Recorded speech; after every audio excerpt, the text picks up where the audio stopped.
No sé si...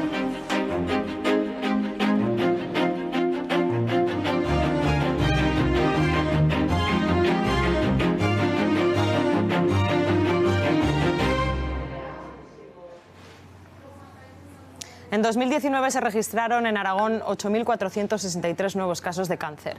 Sin conocer todavía las cifras de 2020, podemos asegurar que serán menos, y no es que la incidencia de esta enfermedad haya mejorado. La pandemia de coronavirus ha supuesto un frenazo a los diagnósticos de cáncer, tanto que, según un informe de la Asociación Española contra el Cáncer, 1 de cada 5 enfermos en España ahora mismo no sabe que tiene esta enfermedad. Hablamos ya con el director de esta asociación en Aragón, con Pachi García. Buenos días, Pachi. Hola, buenos días. ¿Qué supone cuando llevamos tantos años diciendo que el diagnóstico precoz es casi la mejor herramienta, la más útil para luchar contra el cáncer? ¿Qué supone este frenazo del que estamos hablando? Bueno, supone un paso atrás muy importante. Supone que lamentablemente se van a diagnosticar muchos casos de cáncer, en este caso de cáncer colorectal, tardíamente y por tanto con unas consecuencias evidentemente negativas. Supone además que estamos hablando del cáncer más frecuente cuando sumamos hombres y mujeres, y uno de los tipos de cáncer que más vidas se lleva por delante, pudiéndolo evitar.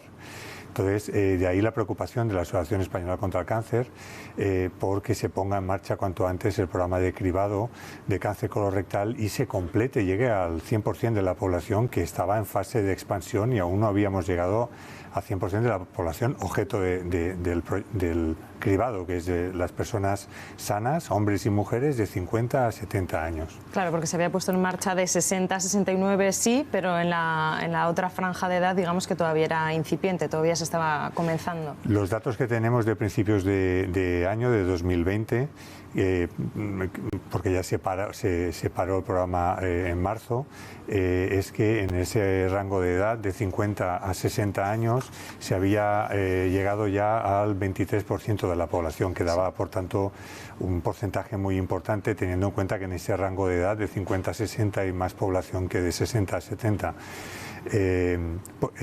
Existe un compromiso del Gobierno de Aragón al que llegó el año anterior, en el 2019, de llegar al 100% de la población objeto del programa de cribado en el año 2021. Lamentablemente eso no va a ser posible, pero a nosotros nos preocupa no solo que no se va a llegar al 100% de la población, sino que posiblemente se tarde muchos años más. Y estamos hablando de vidas, ya no solo de un ahorro económico sanitario muy importante, que también, sino de que se pueden ahorrar muchas vidas que no tenemos por qué perder, evidentemente. En el caso del cribado del cáncer de colon se ha retomado ahora en diciembre, se han empezado a mandar las primeras invitaciones porque la gente tiene que acudir de manera voluntaria al centro de salud, pero será fácil, al final el parón es el que será fácil revertir esa situación. Bueno, a mí me gusta mirar hacia adelante, no hacia atrás. Lamentablemente el programa de cribado se paralizó y se ha tardado mucho en activar. Vamos a mirar hacia adelante. Se activó el programa de cribado a principios de diciembre, como la Consejería de Sanidad anunció, pero se ha activado de una manera lenta, casi simbólica. Los datos que tenemos recientes de la Consejería son que 7 centros de salud en todo Aragón, 2 en Huesca, 2 en Teruel y 3 en Zaragoza, provincias, han iniciado ya el programa de cribado, invitando a la población a participar en él. Nos queda mucho, ha pasado un mes y pico, solo se han puesto en marcha 7 centros de salud. La verdad que ahora, ante esta nueva ola de contagios de la COVID, volverá a haber, está habiendo ya una mayor presión sanitaria sobre el sistema, y nos preocupa que tarde en ponerse en marcha como es debido al programa de cribado, que debería estar ya funcionando en todos los centros de salud.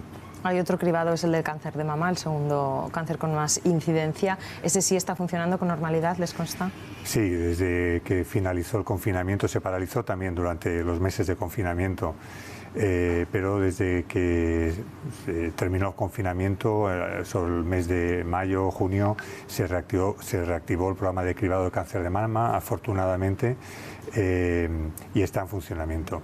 El tema es que en el programa de cribado de cáncer colorectal existe un problema de fondo, y es que no se han dotado los recursos suficientes para que el programa funcione bien, y eso es una obviedad que lleva siendo así desde hace ya muchos años, desde que se empezó el programa de cribado, y realmente requiere un compromiso político por apoyar ese programa de cribado, ser conscientes de que estamos hablando del tipo de cáncer más frecuente de todos, sumando hombres y mujeres, y que además es evitable y que además va a suponer un ahorro sanitario muy importante. Por tanto, hagamos el esfuerzo por ponerlo en marcha.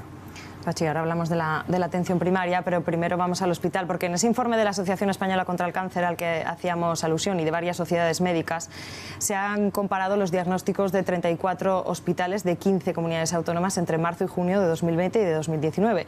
Y es ahí donde se aprecia ese descenso en los diagnósticos del que estamos hablando y donde sale esa cifra de que de 40 a 50.000 personas en España podrían tener cáncer y no saberlo. Saludamos ya a Antonio Antón, que es el jefe de oncología del Hospital Miguel Servet de Zaragoza. Buenos días.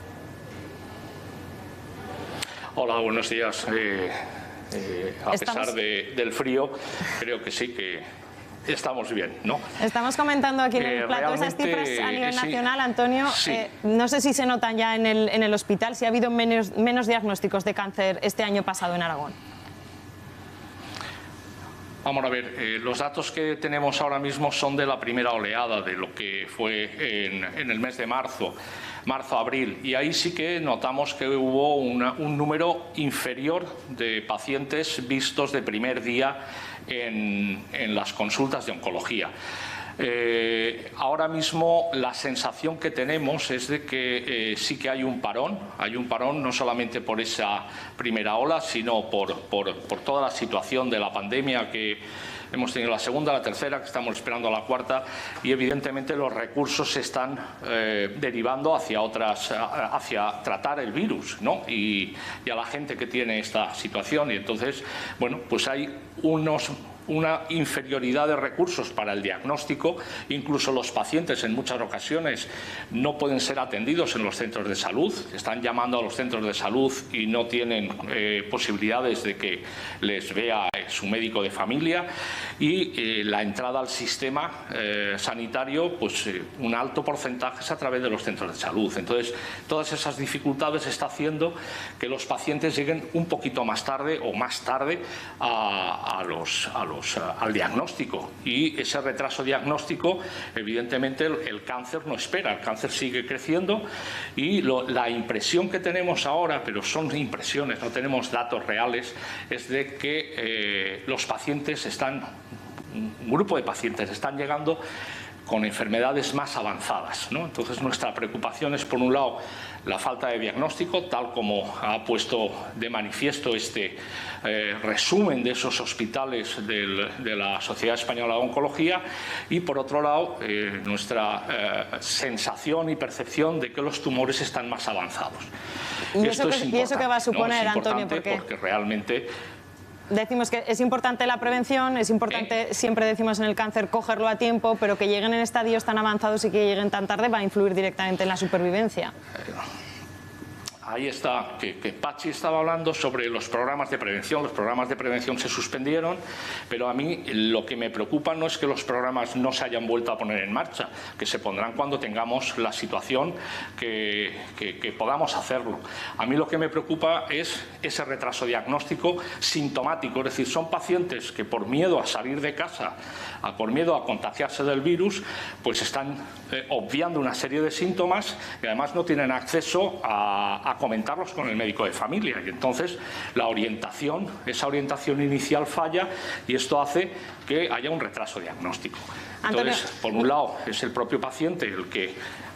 ¿Sí? Sí, al hilo de lo que está diciendo, le quería preguntar también a Pachi si es solo, claro, como decía, hay más medios que se dedican obviamente a la pandemia, a la COVID-19, porque lo absorbe todo, pero también hay gente que quizá tiene un poco de reticencia a acudir a atención primaria, quizá por miedo, por lo que hay, por miedo al virus, pero también por no saturar quizá cuando los síntomas son más leves, ¿no? Que en otro momento quizá vamos más rápido al médico y ahora quizá nos lo pensamos más.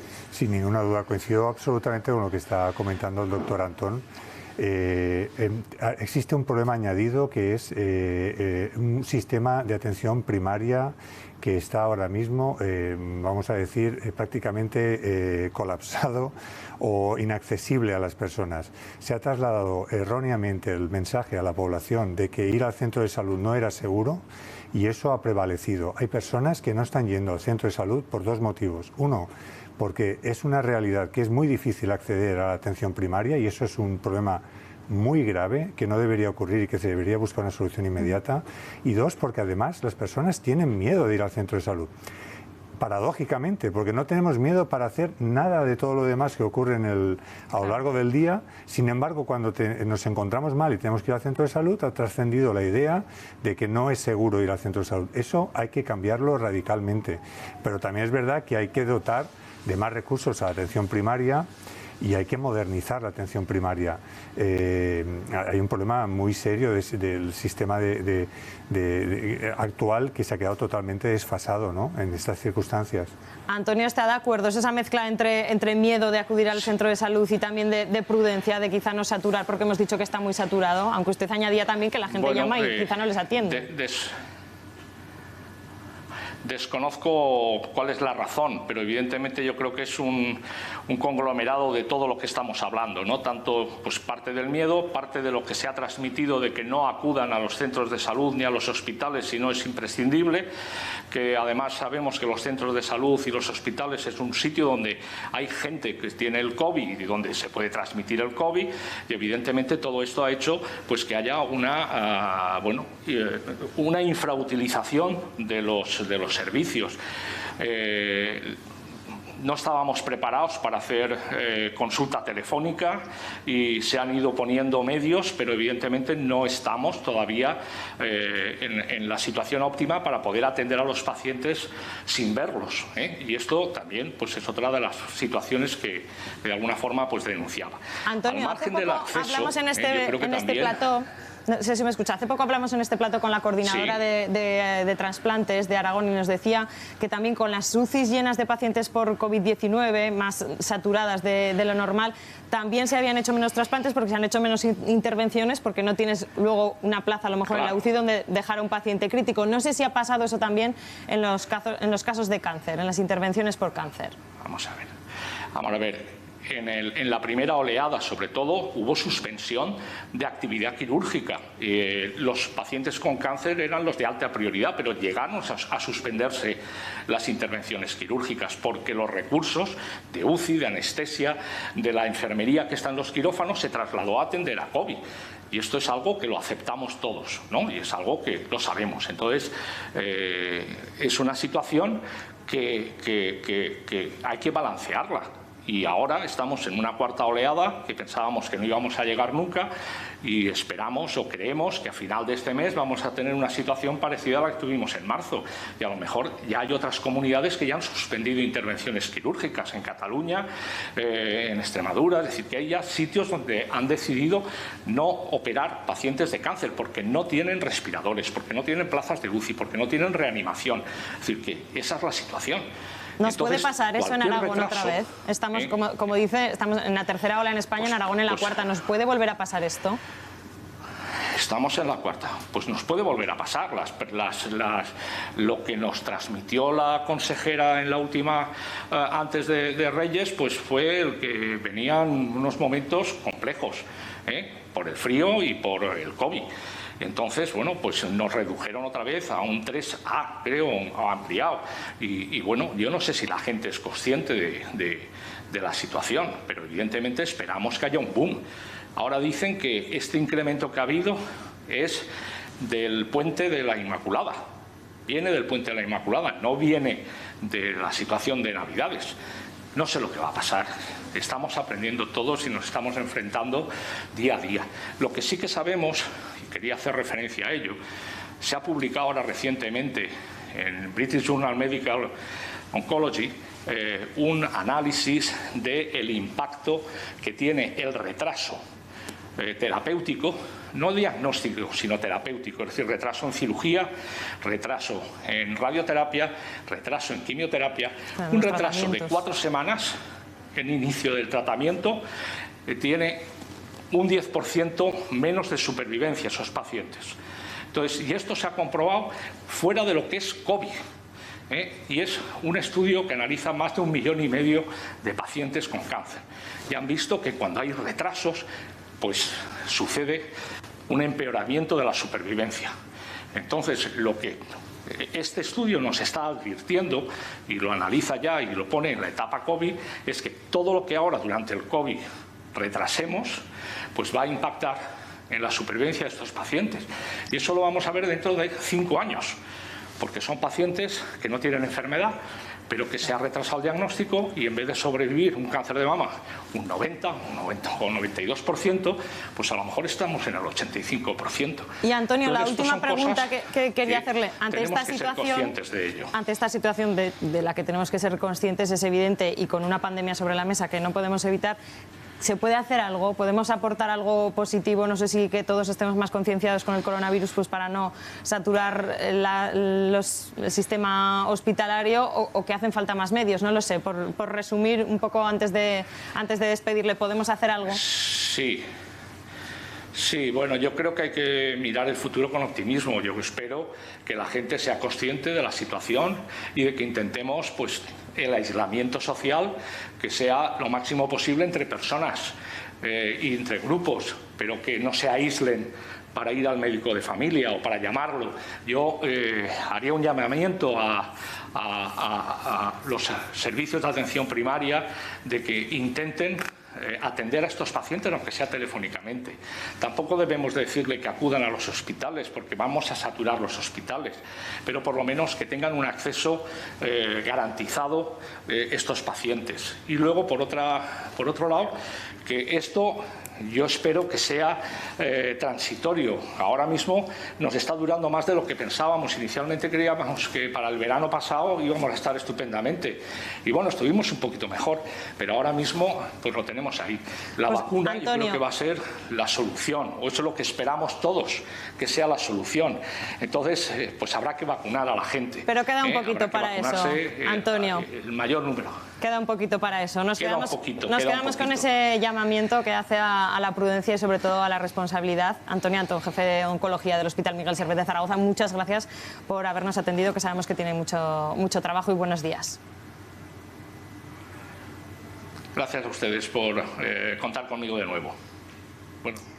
Pachi, nos tenemos que despedir ya, pero nos quedamos con lo que decimos, con ese llamamiento que hacía Antonio, que lo decía usted también, y con que la gente acuda al centro de atención primaria, que es la puerta de acceso a la sanidad. Así es, así es. Muchas gracias. Así muy rapidito, en cuanto a la vacunación, no se ha previsto en el plan de vacunación tener en cuenta a los pacientes oncológicos que son de alto riesgo. Deberíamos tenerlo en cuenta también para evitar pues contagios innecesarios en personas además muy vulnerables. Seguiremos hablando de esto seguro. Pachi García, muchas gracias por haber estado con nosotros.